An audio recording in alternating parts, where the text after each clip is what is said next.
मी कधीच आजपर्यंत कुणावर आरोप केले नाही, प्रत्यारोप. जेव्हा डेटा येतो त्या डेटा बेसवर मी बोलते. ताई, काल जी बैठक झाली, काल जी बैठक झाली सुनेत्रा पवारांच्या नेतृत्वामध्ये, त्या बैठकीमध्ये सुनील तटकरेंनी सांगितलं की विलिनीकरणाच्या अनुषंगानं कुठलीच चर्चा नाही. ज्या पद्धतीनं तुमच्या पक्षाच्या अनेक नेत्यांकडून दावे केले जात होते किंवा बोललं जात होते की बाबा दादांसोबत आमची चर्चा होती, आमचे दोन्ही पक्ष आगामी काळामध्ये एकत्र होतात. कारण पवार साहेबांनी 12 तारखेची सांगितलेली होती.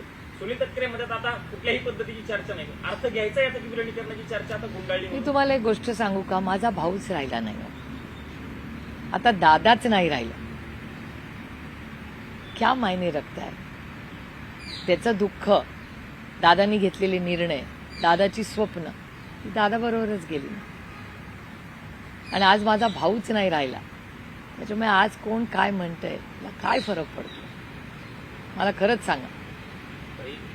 नरेश अरोरा हे त्या पक्षाचे सल्लागार आहेत, त्यांना राज्यसभा दिली जाणार असल्याची या बातम्या येत आहेत. कसं बघता, कारण दादांनी जी बैठक शेवटची झाली तटकरेंसोबत, त्या नरेश अरोरांना काम जे दिलं होतं ते कमी करण्यासंदर्भात चर्चा झाली होती. आता त्याच अरोरांना राज्यसभा मिळणार असं सांगितलं जातं. आजच्या सकाळच्या वर्तमानपत्रात संभाजीनगरला ती बातमी आली आहे असं अनेक चॅनल्सवर सांगण्यात आलंय. त्यामुळे ते आता त्यांच्या पक्षाने कुणाला कुठलं काय पद द्यायचं हा त्यांच्या पक्षाचा अधिकार आहे ना. एका सशक्त लोकशाहीमध्ये त्यांनी ठरवायचं कुणाला काय द्यायचं, तो त्यांचा अंतर्गत विषय आहे त्यांच्या पक्षाचा. मॅम, पार्थ पवाराबद्दल एक तर ज्या प्रकाराने जे अलिगेशन्स त्यांच्या अगेन्स्ट येत आहेत, तसंच हेही बघितलं जातं ते कुठे ना कुठे फोरफ्रंटवर आहेत. म्हणजे अजित पवार यांच्या निधनानंतर सुनेत्रा पवार मॅम बरोबर पण फोरफ्रंटवर दिसतात.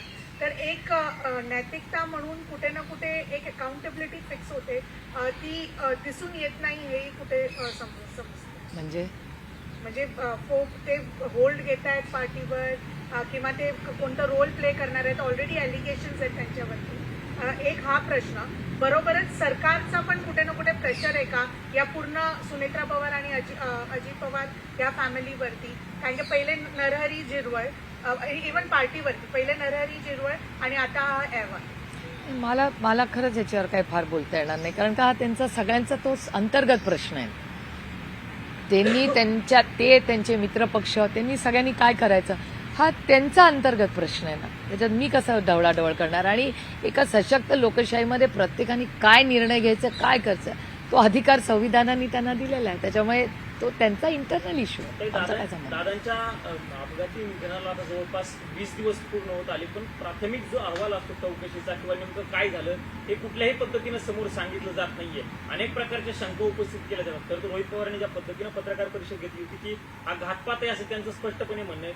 तीच रीग अनेक नेते ओढताना बघायला मिळतात. पण अहवालाबद्दल मात्र डीजीसीकडनं काही सांगितलं जात नाही अशी ही चर्चा आहे. एक प्रकारे अशाही बातम्या आहेत की काही प्रमाणामध्ये ब्लॅक बॉक्स जळालेला आहे आणि तो दुसऱ्या देशामध्ये रिकव्हर करण्यासाठी पाठवला जाणार नाही. अनेक माध्यमातून किंवा वर्तमानपत्रातून ह्या बातम्या रोज येत आहेत.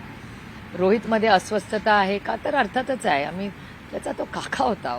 त्याच्यामुळे जर एखाद्या मुलाला वाटत असेल की ह्याच्यात काहीतरी अस्वस्थ करणारं आहे, आणि बऱ्याच लोकांचं तसं मत आहे, म्हणजे अमोल मिटकरींचं तसं मत आहे. मी वर्तमानपत्रातही वाचते, टीव्हीवरही बघते, आणि त्याच्यामुळे तो धडपड करतोय रोहित त्याच्यासाठी, आणि त्याला कुठेतरी अस्वस्थ वाटते आणि साहजिक आहे.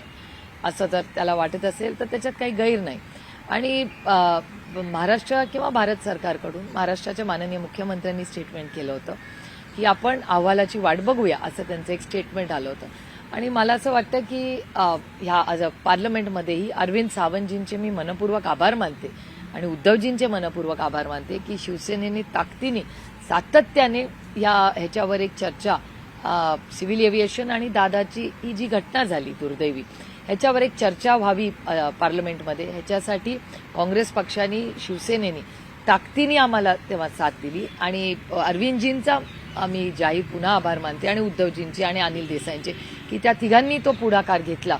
आणि त्यांनी स्पीकरलाही जाऊन भेटले, त्यांनी अडजर्नमेंट मोशनही मागितलं ह्याच्याबद्दल की पार्लमेंटमध्ये ह्याच्यावर चर्चा झाली पाहिजे.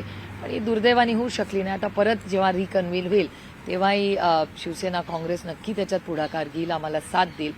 आणि मला वाटतं बरेच प्रश्न आहेत ज्याची उत्तरं लोकांना पाहिजे. कारण आमच्याकडे जी दुर्दैवी घटना झाली, ही घटना दुसऱ्या कुणाच्याही घरात अशी घटना कधीही होऊ नये.